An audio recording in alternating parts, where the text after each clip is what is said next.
Again, my name is Bob Wirtz. I'm up here to talk about the passion that I have for can-do cancer and the experiences that I have felt over the last 7.5 years. First, I want to thank Dion and the entire board for asking me to share this story. I need to recognize a few tables. There's 3 tables of very close friends who have traveled from Boston, Minnesota, Kansas City, and Indiana, and of course locally. They're here to support Stacy, my daughter Sydney, and I. Raise your hand, everybody.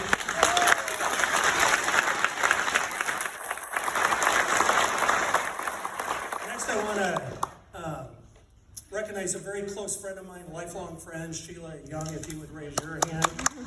Sheila works for Mission Plus Cancer Blood, and we were at the Iowa State Fair, and I was talking to her about can-do cancer, and she saw the passion, I think that's fair to say, and she wanted to help, and not only did she help, but I know she exceeded the expectations of mine and the entire can-do cancer board.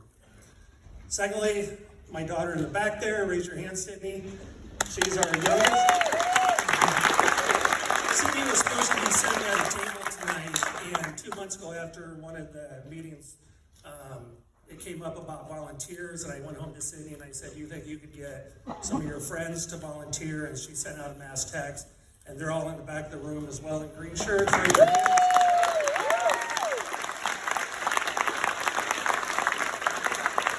So before I can tell my story, I need to tell our story. This next part could be interactive. You guys are going to figure out where you come in, because I'm going to rely on my friends for this. If you were here 2 years ago at this event, please raise your hand. There's a lot of people. You met my wife. She gave the final totals at the end of the night. Stacy and I met on Match in January 2014. Our first date was January 25th. I was her first and only date on Match. Me, on the other hand, we referred to me as a match whore. and so what that means is I just went on a lot of first dates. There was times on a Saturday I'd have breakfast, lunch, and dinner with a first date. But on that first date, we spent 4.5 hours talking, drinking, and enjoying each other's company. It seemed perfect. Perfect it was. Something happened at the end of that date that had never happened at the end of a first date. She asked me if I wanted to come back to her house to watch a movie. And as I was paying the bill, I thought to myself, am I the booty call? And then I was questioning, as we drove, as I followed her, I don't know if I've ever been the booty call. But we went to her house, we watched a movie, we had a wonderful night, and it came very clear to me at the end of the night that I was not the booty call. And then once I got to know her, I definitely was not the booty call.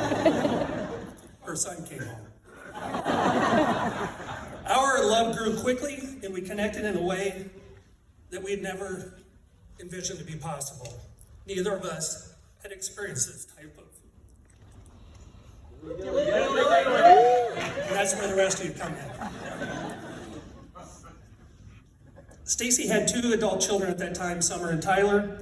Her youngest, Sydney, was still in junior high. I had 2 adult children at that time, Brittany and Brianna. We blended our family in the most beautiful way to this day. They're true siblings. Within 6 months, I knew I wanted to marry Stacy. The bond was tight, and the love was real. We both were happy. We moved in together. Her 11 best friends from high school, who were referred to and still are as the Iowa girls in Manning, and many of them are at these 3 tables here. There was one in particular that during this time, after the 6 months where I knew I wanted to marry her, kept saying, "When's he going to put a ring on it?" I'm not going to mention any names because I don't want to get her in trouble. But it was Krista. So my thought was at that time, I'm not going to put a ring on it out of pressure. I'm going to do it because I want to and not because people think I should. So I delayed what I should have done. January 17th, Stacy discovered a lump in her left breast. It was an ice storm that morning. She went to see a doctor, and they made an appointment to get imaging done the following week. In Stacy fashion, she drove to Iowa Radiology. She walked in, she broke down, and because of the ice storm, they got her in immediately. I knew nothing of what was happening that day because she knew I was scheduled every half hour to do a layoff of an entire department. When I was done that day, as I did every day, I texted her and I said, "Do we need anything from the grocery store?" Her response was, "Please come home." This isn't how we texted. Stacy had never been proposed to in a proper way. I worked fast and I enlisted a few hands to help pull it off what I had delayed for so long. A proper proposal. On January 4th, we set up a surprise wedding with our kids, most of them not knowing, and their significant others at home. After this day, we didn't tell anyone that we were even married. There was times that we would forget that we were married and we would just laugh about it. But we asked the kids just to head home, stay off social media, do not text anyone, and I would explain when we were there. We wanted to have a surprise wedding for our friends and family. Later that year, once she had completed chemo, surgeries, etc., we envisioned September, but she was nowhere feeling healthy enough to even have a party. We ended up pushing it back to December 16th, a week before Christmas. We invited 130 of our friends. Stacy was worried if anyone would even come with it being a week before Christmas, and this invite list was from all over the United States. Everyone but 2 showed up.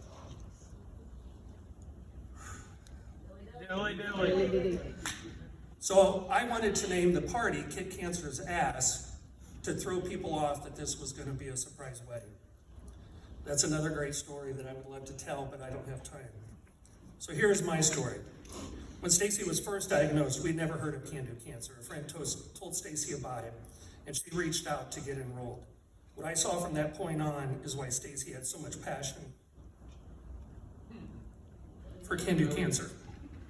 And I do too, and I will for the rest of my life. I witnessed a patient partner answering her questions, providing her with comfort and a sense of calm during a time that Stacy and our family were walking our darkest hour. In a time when we didn't know what was going to happen next, Cancer provided gift cards for meals, so we didn't have to worry about dinner on the days that she needed me to be her caregiver. On the days of her chemo, we came home to a freshly cleaned house. That meant everything to us. Cancer provided items to make her feel comfortable, to help with the effects of chemo, lotions for her skin, beanies to cover her head, and a blanket to keep her warm. This blanket here went to every single chemo appointment for 7.5 years. It now sits on a chair in my living room and I see it every day. After our surprise wedding on December 16th, it was early 2018 when another spot was found on the anterior side of her spine. We now learned what metastatic stage 4 breast cancer was. We drove to Iowa City once a month so she could get infusions and was taking an oral chemo pill daily. Life was fairly normal for this 3.5 years. We still traveled, we partied with our friends, we spent quality time together, and we enjoyed our family. During this time, Stacy reached out to Dion and wanted to give back to the other women who were walking that same journey. She became a patient partner. Dion wanted it to be a ratio of 1-to-1. Stacy would hear of another woman who was walking her darkest hour and would ask Dion, "Give me one more." At one time, Stacy had 4 women that she was sponsoring. She then did something as she saw a need. The spouse was struggling, as I once did too. She invited me to come along with her so I could talk to the spouse so they would have an understanding of what was coming from his side, how to help his wife, support her, have an understanding of how to deal with the overwhelming friends and family who all wanted to come over at a time when we didn't want visitors. We did this 4 times. In early 2022, the cancer spread to her liver, lung, and brain. We started making trips to Mayo, sometimes weekly. Keep in mind during this time, she removed herself from the enrollment when she saw that things were better, or she would re-enroll when things were worse. Even at times, Dion just enrolled her because she saw that she could use the help. Once again, Can Do Cancer was there for Stacy and my family. This next part's hard. Sadly, this year on May 11th, at 9:10 p.m., Sydney and I surrounded Stacy as she took her final breath. Sorry, I brought this just in case. Where's my dilly dilly? I thought we had an understanding. During the weeks prior to Stacy passing, Dion was in constant contact with me, asking what she and Can Do Cancer could do for us. She said they would pray for us. That meant everything. Dion sent me a digital frame so friends and family could upload pictures from anywhere in the world. We have well over 800 pictures of Stacy. That little gesture meant everything to my family. Thank you. At a time, there was times we caught ourselves staring at it like it was a TV. During this time, I told Dion that I wanted to be a part of Can Do Cancer to continue Stacy's legacy with the passion she had for this organization. Over the years, I had developed the same passion that Stacy had, but I wanted to help. I wanted to do more. It was close to a month after Stacy passed when I attended my first meeting with the group that planned this entire night. Dion thought it was going to be a year later before she would see me, but I felt there was no better time to join than when the fire was burning bright within me. I can't even begin to tell you all the number of times a week that I talk about Can Do Cancer and what they do for women and families walking their darkest hour. And many of you have already walked that darkest hour. Here's a message that Dana sent me this week. It was just part of it, but it really impacted me. She said Stacy's impact on our organization goes far beyond dollars raised. She both formally and informally connected with so many of the patients and the partners. Many of those patients are now following in Stacy's footsteps and continuing to coach, counsel, and support current patients. I know I've gone well over my time, but I would like to ask for Molly, Dion, Carrie, Sherry, and Dana, Heather, Susan, and Danielle to please come up here.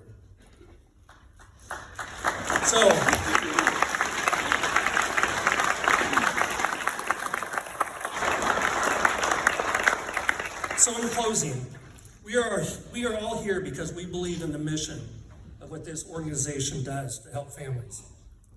But without all of you in this room who give money, donate, the generous businesses that continue to donate, there would be no Can Do Cancer.